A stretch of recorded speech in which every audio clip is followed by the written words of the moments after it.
This is NC Spin, an unrehearsed discussion on issues of interest to North Carolinians. Now, here is your moderator, Tom Campbell. Welcome. You've heard and read the spin the media and the politicians have put on the issues of the day.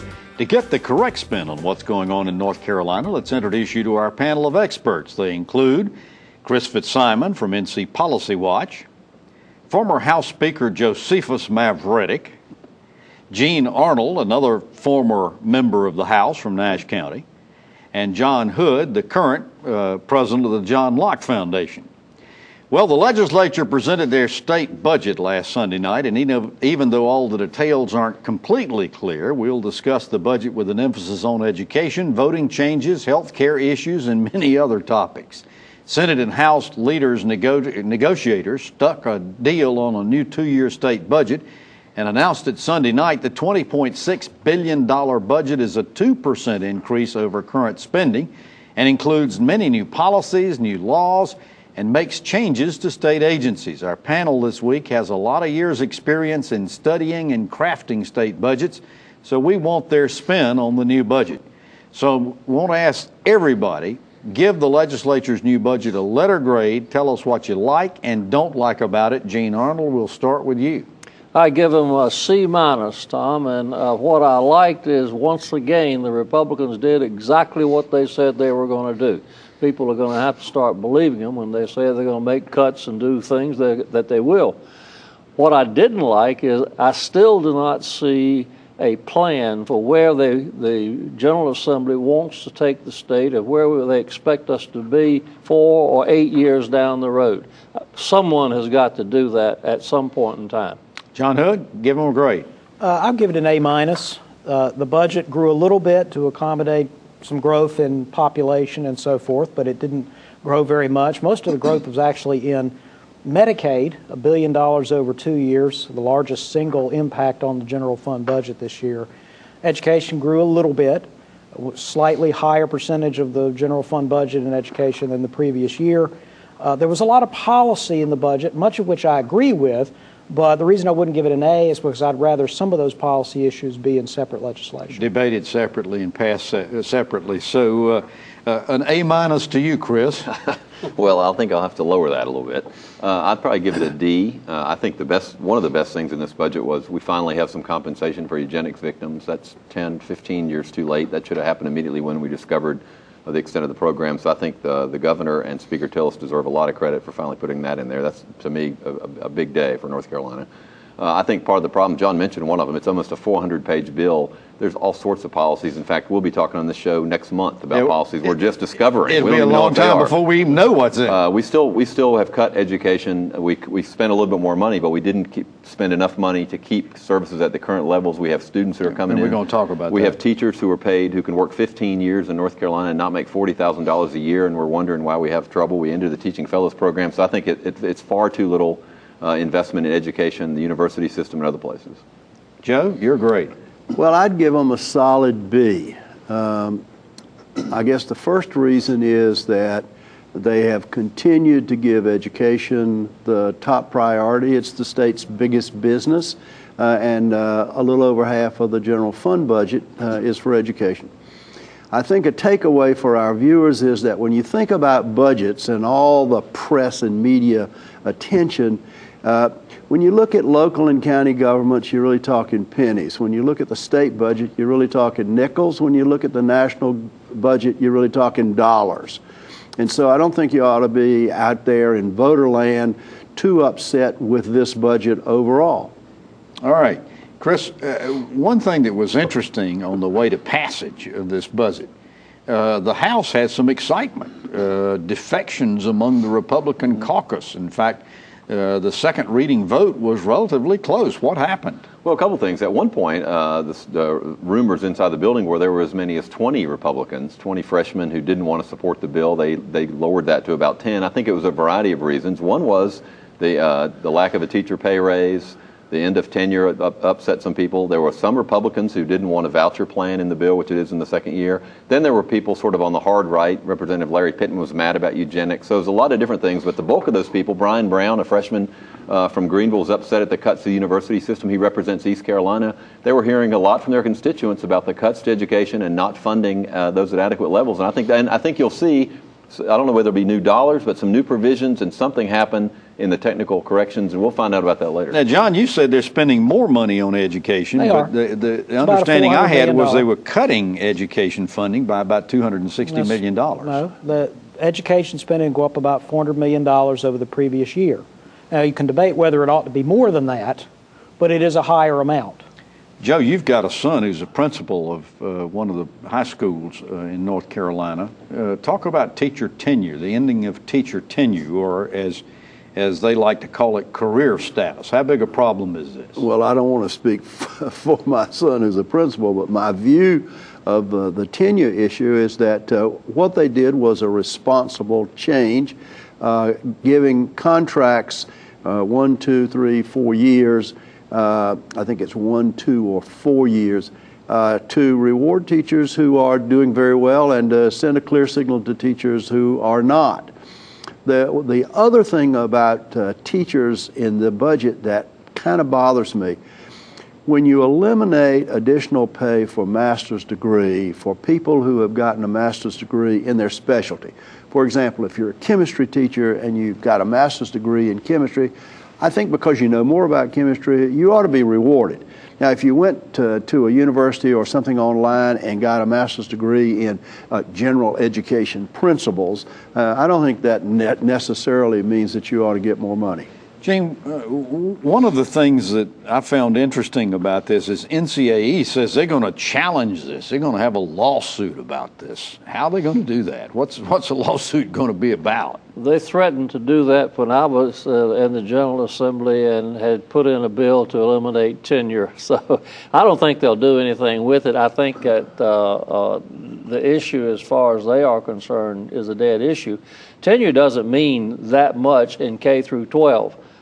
You can still terminate a teacher from employment. It's maybe a little bit tougher to do. At the university level, whole different story. Those people are then there for life, whether they're good, bad, or indifferent. So I don't think it's as much a problem for the teachers as it is for the NCAE trying to be the union that it is. All right, we're going to pick up this subject of education after these messages, but you can watch NC Spin anytime you want. Go to our website, ncspin.com, click on the YouTube button on the right-hand side of our page. We post each week's show on Friday, so you can view us anytime you like. And while at NC Spin, be sure to sign up for our free weekly email newsletter, Spin Cycle, and follow us on Twitter at NC Spin Tweets. 4 ways to keep the conversation going: ncspin.com, NC Spin on Facebook, Twitter at NC Spin Tweets, and Spin Cycle. We look forward to hearing from you. NC Spin will return after these messages. Our farmers are among the most productive in the world, even while lacking a stable and reliable agricultural workforce. But the workforce problems in agriculture have reached a breaking point, and food demand continues to rise. Reforms to the immigration system can ensure that farmers have access to the workers they need. The good news is that we still have time to fix this corrosive problem. Tell your congressional representatives that we need comprehensive immigration reform in 2013. The North Carolina Medical Society is committed to a healthier North Carolina. We feel, as an organization representing over 14,000 physicians, that we have a responsibility and an obligation to help our citizens become more healthy. And by doing this, we want to help educate them about ways in which they need to keep themselves healthy through good nutrition, exercise, and maintaining a healthy lifestyle. These ingredients will help not only individual citizens become and maintain a healthier outlook on their lives, but also help contribute to having a healthier state.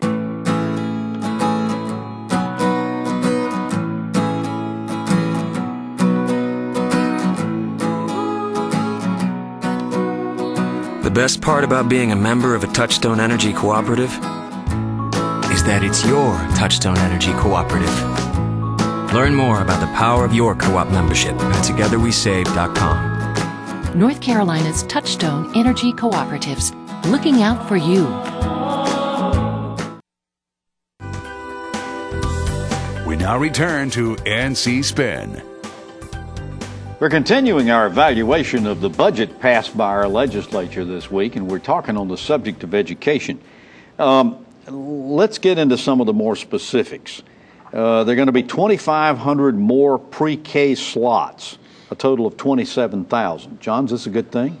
I favor it. I don't think universal preschool is a good investment of tax dollars, but I think the preponderance of evidence suggests that if you have preschool programs that are carefully targeted at-risk children, disadvantaged children, that might pay off in the long run. So I think that's a good idea, as is scholarships for lower income families to obtain education at the elementary. Now, these are the vouchers that we're talking about. But now remember, the preschool money works that way now. You get money for preschool, you can go to a public center, you can go to a church-run center, and you get money either way. That's what they're now doing in elementary and secondary. I think that is exactly the right plan. Two points about that. There won't be 2,500 more slots. There'll be 2,500 less. Governor Perdue authorized 5,000 more last year. This replaces 2,500 of those, so there'll actually be, this year, 2,500 less kids in pre-K, number one.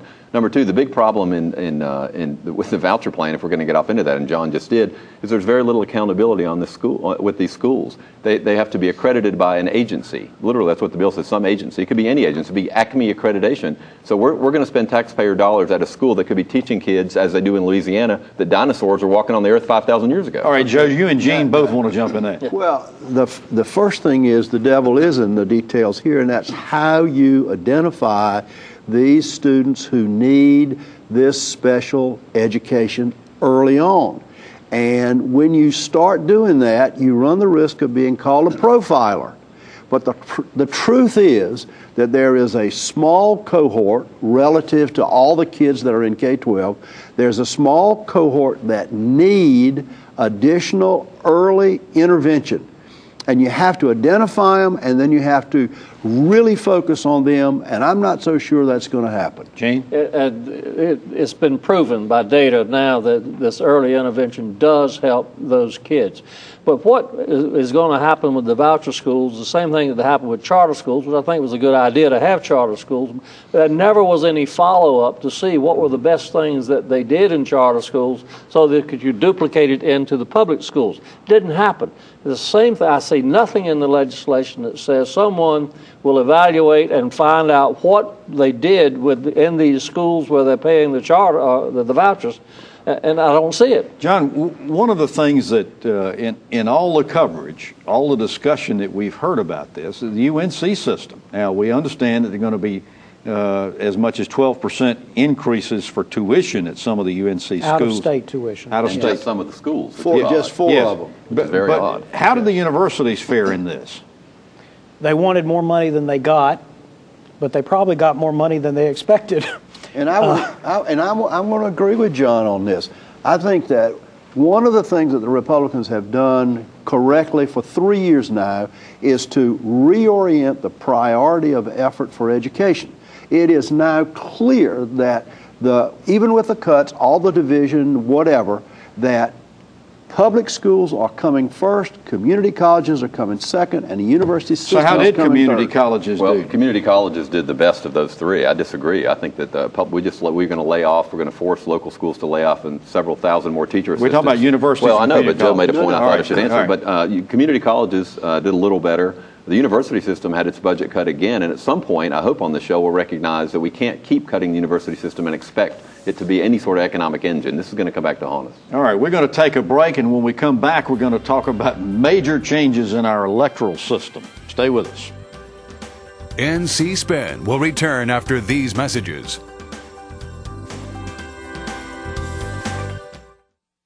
We all count on our community hospitals, but funding cuts are hurting hospitals' ability to care for our families. Continued government cuts may force hospitals to eliminate vital services like emergency rooms and delivering babies. Some hospitals may even be forced to close their doors. We need healthy hospitals that are financially strong. Please contact your legislator. Help protect your community's hospital and your family.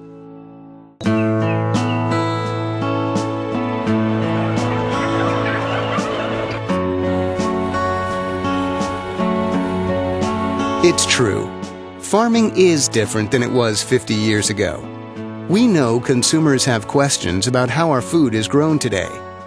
North Carolina livestock farmers want you to know that they're using the most responsible and caring farming practices to feed our state. ncanimalag.com. You trust your family physician to care for you and your family. We treasure that trust and are committed to providing the best care possible for all North Carolinians. It's time for Medicaid reform, but not without input from North Carolina's family physicians. Medicaid reform will impact health care for all of us. Tell state leaders you want your physician involved. We need Medicaid reform that's good for North Carolina. To sign our petition of support, visit rnchealthcare.com. We now return to NC Spin. We're continuing our evaluation on the state budget that was passed this past week, and one of the major areas that saw change was in voting laws in North Carolina. The Senate rolled out a bill this week that started in 2016. It's going to have a voter ID component.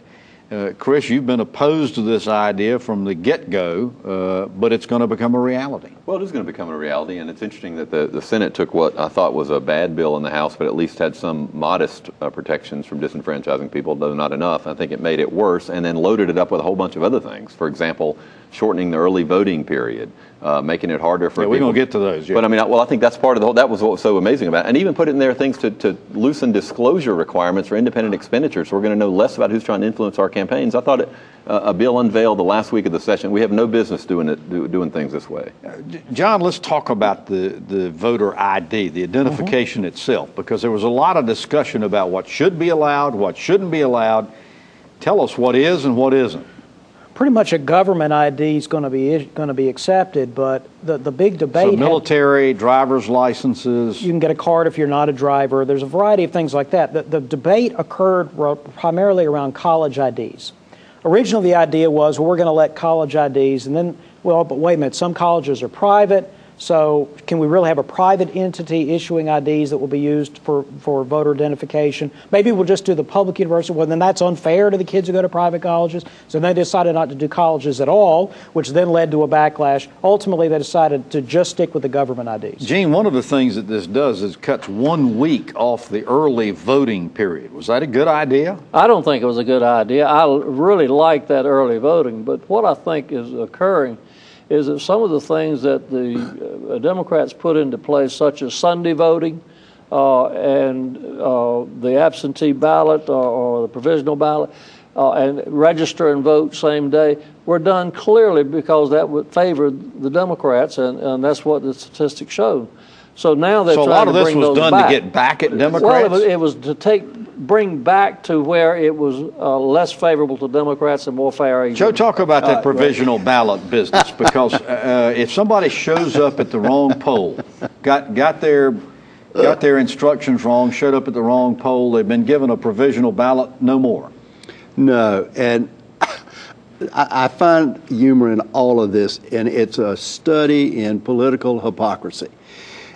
Chris knows as well as I do that Democrats eased the voting process so that they could get their base out.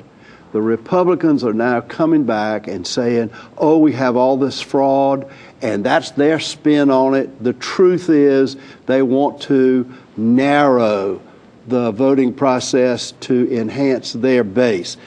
All of these changes were about nothing except how a party gets. John, is that why they eliminated straight ticket voting? Yes, I think it is. Now, I have an unorthodox view about this, so stick with me.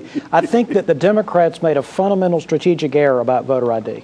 What they should have done, in my opinion, is accepted it from the beginning because it's widely popular among Democrats, not just among Republicans. They should have said, okay, we'll have a voter ID. We'll have a bipartisan bill. And we will do a voter ID bill. It would have given them some ability to say, well, now we're not going to do other things. We're just going to do voter ID. They could have shaped the voter ID requirements better. I think it was actually a strategic blunder on their part to start out being against voter ID, which was never going to work. Because this General Assembly has been darn friendly to the Democrats and their views. I think that would have worked out great. And there are the second some thing other about bills this, that were but isn't it interesting, though, that I think Joe's right, but there's one point about that. The Democrats' position on this I happen to agree with, which is let's make it easier for more people to vote. The Republicans don't want to make it easier for more people to vote, and that's the bottom line. Joe is absolutely right on target with it. That's why they don't want to use university IDs, because they want to force the kids to come home to vote rather than make it easy for them at the schools. How about raising the contribution limits from $4,000 to $5,000? And indexing it to inflation, which they did. That's a good idea. Should have been done a long time ago. It's so ironic to me. The only thing we're not going to index unemployment benefits or the minimum wage. The only thing we're going to index to inflation is to allow rich people to give more money to politicians. That's a pretty good signal about what this General Assembly is about. The trick here is numbers. How many people are going to use that $1,000 increment? And how does that wash out in the aggregate across North Carolina? The one change in this bill that I didn't understand is previously we've allowed counties to extend voting hours when there were long lines of people at the poll when the polls closed. They've done away with that. Yeah, and I agree with that. Why? I'll tell you why. The counties that would have the longest lines, I suspect, would be the counties that typically vote Democratic in the majority. All right. You like that idea? No, but now wait a minute. Isn't there still some provision if you're in line to cast a if you're in line, if there's a massive crowd, then there's no way. Somebody comes out after. Yeah, right. It does take. Well, all right. We got lots more to talk about, and we'll do it after these messages. NC Spin is brought to you in part by the North Carolina Farm Bureau. The Farm Bureau and Agriculture. We keep North Carolina growing. We all count on our community hospitals, but funding cuts are hurting hospitals' ability to care for our families. Continued government cuts may force hospitals to eliminate vital services like emergency rooms and delivering babies. Some hospitals may even be forced to close their doors. We need healthy hospitals that are financially strong. Please contact your legislator. Help protect your community's hospital and your family. Is your business or trade organization looking for a great North Raleigh address? This beautiful, recently updated office building has 3 spacious offices perfect for law firms, accountants, agencies, and associations of any size. Our beautiful lobby boasts attractive finishes and unique Raleigh artwork. We provide ample parking and quick access to both 440 and 540 right at the corner of Falls of the Neuse and Spring Forest Road. Call us today at 919-832-1416 to schedule a tour with the owner. North Carolina is a great place to live, work, and raise a family, but we consistently rank in the bottom third for state health.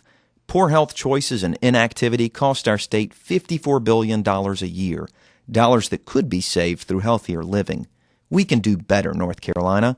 That's why NC Spin is working with health and community organizations to launch a Healthier NC, an education campaign and challenge to live healthier lives. Join us at ahealthierNC.com. We now return to NC Spin. We continue our in-depth analysis of the budget that was just passed. One of the big issues was gun control. A lot of discussion about whether or not to take the authority away from local sheriffs to be able to issue handgun permits. Gene, they finally ended up leaving that in, but they made a bunch of other changes on handguns and gun control. I think it should be something that the sheriff should be involved with. And this thing of allowing people to take their guns where liquor is sold in the bar, the only reason I can think they did that is that so someone could shoot the piano player if he didn't know how to play the piano. So all in all, was this good legislation? Well, the thing that seems to be missing here is that to get a permit, you have to be trained. And Lord knows if there's one thing that we need with the right to carry and bear arms is the responsibility to know how to carry and bear arms. Well, I was interested that they didn't listen to the law enforcement community on this issue. They listened to them on almost everything else, but they overrode the police chiefs at the campuses, local law enforcement authorities. I don't think we need guns in bars or on campuses. Changing subject, Governor McCrory has been wanting to reorganize the Department of Commerce, change and privatize a lot of that. Part of it, they did away with the funding for the Rural Center folded it into the Department of Commerce. John, how did all this work out? If it was a state function to subsidize local governments, help them with water and sewer grants, things like that, that should have always been within the Commerce Department. It was outside the Commerce Department for purely partisan political reasons for 25 years. Now they fixed it. All right, I want to talk about regulatory reform because there was quite a bit of discussion about regulatory reform during the course of the legislature. It was on again, off again, on again. Joe, this regulatory reform regulating Diener and other agencies, how did it turn out? I think it turned out exactly like we said in NC Spin months ago, that there would be some changes, but not nearly the sweeping changes that was in Senate 10. So was the regulatory reform good, Gene? I think it was good, but I don't think, to Joe's point, much was done. I don't think there was any intent to do very much with it. I think the regulatory reform is a sweeping change. The periodic review and sunset of rules is a big deal. It's probably the biggest pro-growth piece of legislation. And 15 seconds. It started out very narrow. It got huge. It mushroomed. There were never hearings on 3/4 of it except on the floor, so we don't even know what was in it. All right, we're going to be talking about it again next week and wrapping up the session, too. You've heard our spin on the issues of the day. To stay informed during the week, give us your feedback and read our column. Visit our website, ncspin.com, or catch NC Spin on Facebook. And you hope you'll join us next week when we're going to wrap up this legislative session and some more on the state budget. Until then, stay informed and watch out for the spin. Join us next week and get the spin on issues facing our state.